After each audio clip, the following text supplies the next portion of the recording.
Good morning, everybody. Hello. Welcome. So welcome to EXPO Europe 2015. I'm Nikki Moore, and I'm going to be your host over the next 2 days. So we've got a packed program lined up for you today. We've got some amazing world-class speakers. We've got conference-level content and some really, really good people that are going to be telling us about some really interesting subjects. EXPO this year it's our 10th anniversary, and it's our biggest event to date. So hopefully it's going to be a great 2 days. So without further ado, I would like to introduce our first speaker of today. He is a true internet pioneer. He is the founder of Wikipedia, and he is also one of Time magazine's 100 most influential people. So please welcome to the stage the founder of Wikipedia, Jimmy Wales.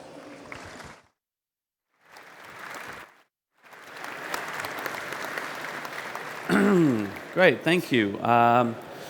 Good morning and good to be here. Today I'm going to be talking about cybersecurity. This is one of the most important topics in technology, of course, but I also think it's a very important topic for society as a whole. So what I'm going to talk about this morning, I'm going to set some context, a little brief update on Wikipedia, because people would kill me if I didn't tell them anything about Wikipedia when I'm here. I'm going to tell you a little bit about TPO.com and why we're pursuing security from day one. And I'm going to talk about the broader ramifications for society, different elements of the trends that are going on in security. So with Wikipedia, we began with this very simple dream, and that's for all of us to imagine a world in which every single person on the planet is given free access to the sum of all human knowledge. So one of the things that this means is that Wikipedia is by nature an inherently very global phenomenon, which means that we have Wikipedia volunteers working to improve Wikipedia, to grow Wikipedia in their own language.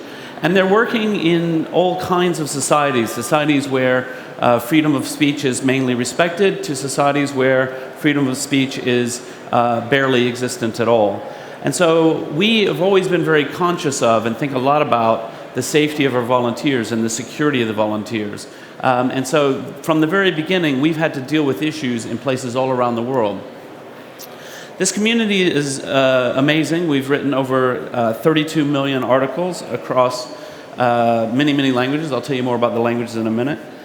We have over 500 million unique visitors every month. So this makes us, by most measures, top 5 website. Top 5 in almost every jurisdiction in the world, certainly top 10 almost everywhere. There are a few exceptions, which we'll talk about. And we're in 287 languages. Now, a lot of these languages are still quite small, but there are about 230 languages that have at least 1,000 entries. So we are very, very diverse and very global, and we're seeing our strongest growth in some of the languages of the developing world. And so there's a lot of interesting and exciting things going on there, with particularly with the rise of mobile in the developing world. It's having a huge impact on our readership, but then that also inspires people to write more in Wikipedia in those languages where people are coming online for the first time. So when we talk about language and we talk about Wikipedia and we talk about cybersecurity, one of the countries that people are always very interested in, and with good cause, is China. So Wikipedia in China, we've been subject over the years to a lot of different problems in China. One of the biggest problems has been direct censorship. So for a long period of time, for about 3 years, we were completely banned in China. Then around the time of the Beijing Olympics, Wikipedia was opened up. The Chinese had a period of liberalization of the internet, and they opened up and they allowed access to almost all of Wikipedia, but they were filtering certain pages. So they were filtering pages about the usual suspects, things that are sensitive issues in China. So the Tiananmen Square incident, the artist Ai Weiwei, there's a religious cult called Falun Gong. These are the kinds of things that they were filtering, just those pages, anything having to do with Taiwanese independence.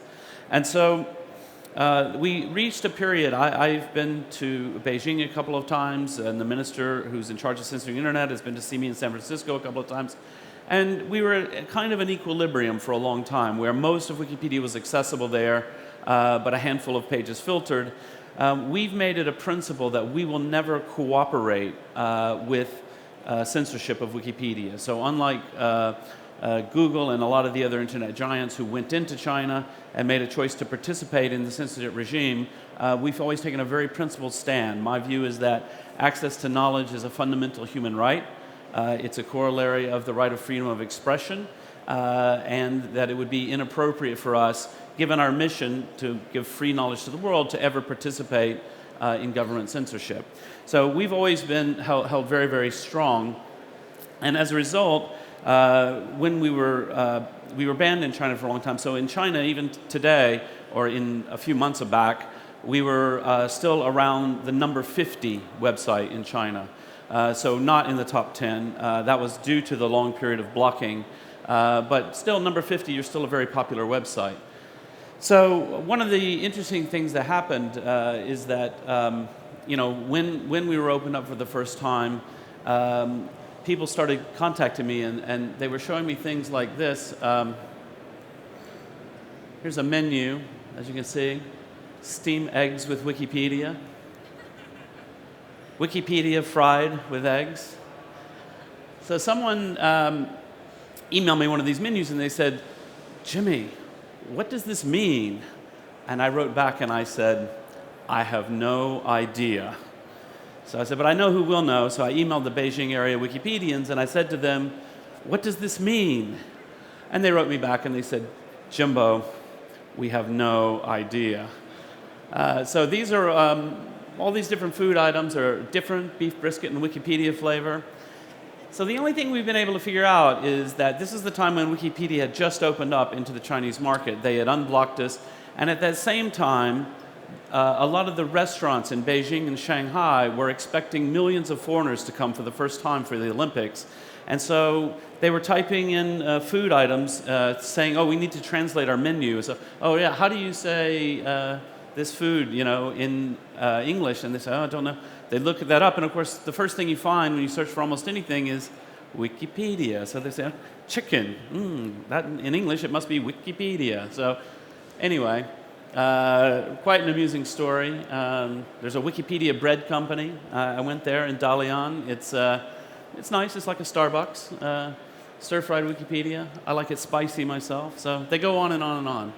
So the thing about this is we reached a period of relative equilibrium in China, but now things have shifted, and so I'm gonna deviate away from China for a while and talk more generally about cybersecurity, and then come back to the implications for Wikipedia in China.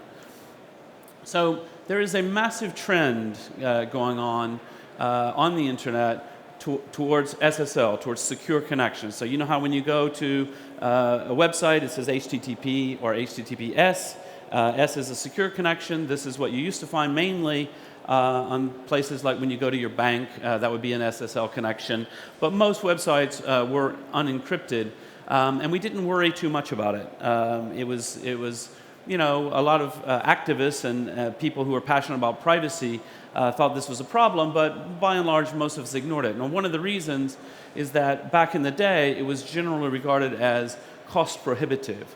To be able to encrypt every page of Wikipedia in the early days of Wikipedia would have cost us a lot of servers. That objection went away very quickly. The ongoing march of Moore's Law means that today it costs very, very little. The CPU cycles to do encryption are not hard to come by. Also, as a direct result of the Snowden revelations, consumers have become aware of cybersecurity issues.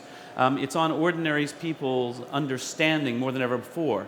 Additionally, we've seen a lot of people, we've all seen major data breaches where data has been leaked from various places, and just people in general are of a higher level of understanding that we really do need a safe and secure internet. Okay, this is a fundamental public good.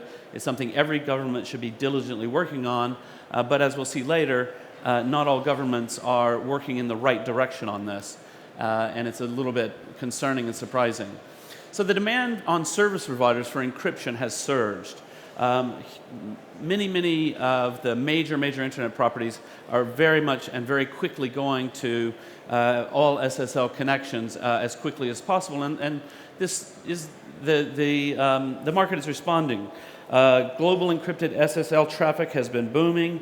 This is a very recent story. Over 80% of traffic on mobile networks will be encrypted in 12 months. And India, just recently, it's just one example of a country, had put forward a proposed law regulating encryption, and due to the massive controversy around it and what it would have implied for the Indian internet market, they withdrew the draft. It was never going to happen. So when we look at some of the trends, this is, I just want you to compare. This is April 2015, so just earlier this year. And you see, this is according to Sandvine. They do a fantastic report, by the way, on the state of cybersecurity and encryption. 29.1% of traffic on the internet was encrypted in April 2015, 65% in the clear, 6% they weren't really able to determine. It's some strange traffic, they couldn't quite identify what it was. That has changed, or that will change by 2016 to 64.7%. Of traffic encrypted. Now, that's a huge jump, but they are measuring this by total number of packets. And Netflix is going to all encryption, and Netflix is a huge proportion of total internet traffic just because all those HD episodes of Game of Thrones are a lot bigger than your email. So when they switch, it's going to make a huge difference on that. But it also means that this last 26%, my expectation is this is going to narrow.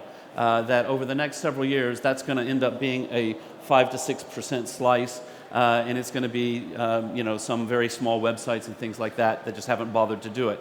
All major traffic is going to be encrypted very soon, and that's a very good thing when we think about all of the issues around stolen credit card numbers, people sniffing networks, stolen password, identity theft.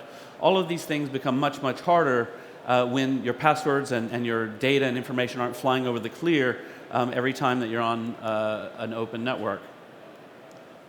So TPO.com, I'm going to tell you a little bit about what we're doing at TPO.com and about our reasons that we have, like many new websites, we have been considering security from day one, and the site is entirely available only SSL from day one. So what is TPO.com and why SSL from day one? So TPO is we're a mobile phone company. We're up and running in the UK and US, and we intend to expand globally. This is my new project. 10% of your monthly bill goes to the cause of your choice. So it's a charity-driven kind of mobile phone operator. And 25% of the company's profits do go to charity. So 10% of your bill, and then 25% of our profits. And you can choose any cause that you like. So in the UK, anything that's registered with the Charities Commission. In the US, any 501c3. And our prices are really good value in the market. And how do we afford that? We cut out the marketing budget. So you won't see any TV commercials, billboards, ads, and so on. Instead, we're spreading virally, word of mouth, and in particular online. And so in order to help our community, so if you want to raise money for a charity and you want to get people signed up for it, I've built the social network where people come and join. And it's just like any other social network. You've got followers following, post status updates. Very soon we'll have the fundraising capability built out. And the idea is to build a new space online where people can talk about causes and they can recruit people and raise money and have a nicer community. I don't really like how vicious places like Twitter can be. And so we're truly trying to build a community that's nice and productive in the same way that I built a community at Wikipedia that's a nice and productive community. So this is just a new idea, and you would think, okay, well, raising money for charity and this and that, the NSA is not trying to hack into us, we're not storing people's credit card numbers, so actually, why encryption from day one? And the answer is, we'll soon have private messaging ability, and that the consumers want it. People notice now, and if we launch a website and it's just HTTP, we would have people saying, hey, why is this site insecure? And it's become really important. It's most new website security is being built in from the start. And so the major providers are now moving The legacy platforms are becoming secure, and new websites that are coming up are all being built secure from day one. And this is the only option for users. We don't really let you do non-HTTPS because we want everything to be secure. Important thing is, nowadays, it's cheap to do, and it's the only moral thing to do. There's really no excuse to have any kind of major web property that is not secure. There are lots of journalists here. I'd like you to all speak to your editors and the management to say, actually, a lot of newspaper websites are not secure. They should be. This is really important. If you're a newspaper that cares about freedom of expression and freedom of speech, you probably think, it's not good to allow the government of the Maldives to be profiling people in their communities based on what news story they're reading. And if you aren't secure, you're allowing that to happen, and that's a really important point. As a side note, if you're interested in TPO, as my gift to all of you,